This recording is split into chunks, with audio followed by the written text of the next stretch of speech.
ಯುವ ನಿಧಿ ಯೋಜನೆಯ ಮತ್ತೊಂದು ಅಪ್ಡೇಟ್ಗೆ ಎಲ್ಲರಿಗೂ ಸ್ವಾಗತ. ನಾನು ನಿಮ್ಮ ಪ್ರೀತಿಯ ಶಿವು. ಇವತ್ತಿನ ಒಂದು ವಿಡಿಯೋದಲ್ಲಿ ಯುವ ನಿಧಿ ಯೋಜನೆಯ ಫೆಬ್ರವರಿ ಮತ್ತು ಮಾರ್ಚ್ ತಿಂಗಳ ಯುವ ನಿಧಿ ಯೋಜನೆಯ ಹಣಕ್ಕೆ ಸಂಬಂಧಪಟ್ಟಂತೆ ಇದೀಗ ಒಂದು ಇಂಪಾರ್ಟೆಂಟ್ ಇನ್ಫಾರ್ಮೇಷನ್ ಆದರೆ ಬಂದಿದೆ. ಸೊ ಬನ್ನಿ ಅದರ ಬಗ್ಗೆ ನಾವು ಈ ವಿಡಿಯೋದಲ್ಲಿ ಮಾಹಿತಿಯನ್ನು ತಿಳ್ಕೊತಾ ಹೋಗೋಣ. ಸೊ ವಿಡಿಯೋವನ್ನು ಸ್ಟಾರ್ಟ್ ಮಾಡ್ತೀನಿ. ಅದಕ್ಕಿಂತ ಮೊದಲು ನೀವಿನ್ನೂ ನಮ್ಮ ಚಾನೆಲ್ಗೆ ಸಬ್ಸ್ಕ್ರೈಬ್ ಮಾಡದೇ ಇದ್ದರೆ ಈ ಕೂಡಲೇ ಚಾನೆಲ್ಗೆ ಸಬ್ಸ್ಕ್ರೈಬ್ ಮಾಡ್ಕೊಳ್ಳಿ ಮತ್ತು ಲೈಕ್ ಮಾಡಿ. ಸೊ ಈಗ ನಾವು ಇನ್ಫಾರ್ಮೇಷನನ್ನು ತಿಳ್ಕೊತಾ ಹೋಗೋಣ.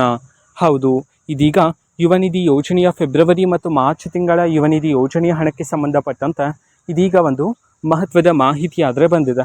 ಸೊ ಹಾಗಿದ್ರೆ ಬನ್ನಿ ಆ ಒಂದು ಮಾಹಿತಿಯ ಬಗ್ಗೆ ನಾವು ಸಂಪೂರ್ಣವಾಗಿ ಇನ್ಫಾರ್ಮೇಷನನ್ನು ತಿಳ್ಕೊತಾ ಹೋಗೋಣ. ನೋಡಿ, ಈಗಾಗಲೇ ಯುವ ನಿಧಿ ಯೋಜನೆಯ ಫೆಬ್ರವರಿ ತಿಂಗಳಿನ ಹಣವನ್ನು ರಾಜ್ಯದಲ್ಲಿರ್ತಕ್ಕಂತಹ ಜಿಲ್ಲೆಗಳಲ್ಲಿನ ಕೆಲವರ ವಿದ್ಯಾರ್ಥಿಗಳ ಖಾತೆಗಾದರೆ ಬಿಡುಗಡೆ ಮಾಡಲಾಗ್ತಿದೆ. ಪ್ರತಿದಿನ ಸಹ ಕೆಲವರ ಖಾತೆಗಾದರೆ ಇದೇ ನಿಟ್ಟಿನಲ್ಲಿ ಮಾರ್ಚ್ ತಿಂಗಳದ್ದು ಜೊತೆಗೆ ಇನ್ನೂ ಸಹ ಯಾರಿಗಾದರೂ ಫೆಬ್ರವರಿ ತಿಂಗಳಿನ ಹಣ ಬಂದಿಲ್ಲ ಅಂತಂದರೆ ಜೊತೆಗೆ ಮಾರ್ಚ್ ತಿಂಗಳ ಯುವ ನಿಧಿ ಯೋಜನೆಯ ಹಣವನ್ನು ಸಹ ಸೇರಿಸಿ ಈ ತಿಂಗಳ ಕೊನೆಯಷ್ಟರಲ್ಲಿ ಬಿಡುಗಡೆ ಮಾಡೋದಕ್ಕೆ ಸಂಬಂಧಪಟ್ಟಂತೆ ಇದೀಗ ಮಾಹಿತಿಗಳಾದರೆ ಬಂದಿರತಕ್ಕಂಥದ್ದು. ಓಕೆನಾ. ಸೊ ಮಾರ್ಚ್ ತಿಂಗಳ ಯುವ ನಿಧಿ ಯೋಜನೆಯ ಹಣಕ್ಕೆ ಸಂಬಂಧಪಟ್ಟಂತೆ ಇನ್ನೂ ಹಲವಾರು ಮಾಹಿತಿ ಬರಬೇಕಾಗಿದೆ. ಸೊ ಬಂದ ನಂತರ ಆದಷ್ಟು ಬೇಗ ನಾನು ನಿಮಗೆ ಇನ್ಫಾರ್ಮೇಷನನ್ನು ತಿಳಿಸ್ತೀನಿ. ಅದಕ್ಕೋಸ್ಕರ ಆ ಚಾನಲ್ಗೆ ಸಬ್ಸ್ಕ್ರೈಬ್ ಮಾಡ್ಕೊಳ್ಳಿ. ಮತ್ತೀಗ ನಾವು ಫೇಸ್ಬುಕ್ಕಲ್ಲೂ ಸಹ ಈಗ ವಿಡಿಯೋಸ್ಗಳನ್ನು ಅಪ್ಲೋಡ್ ಮಾಡ್ತೀವಿ. ಫೇಸ್ಬುಕ್ ಚಾನಲ್ ಲಿಂಕನ್ನು ಡಿಸ್ಕ್ರಿಪ್ಷನ್ ಬಾಕ್ಸಲ್ಲಿ ಕೊಟ್ಟಿರ್ತೀನಿ.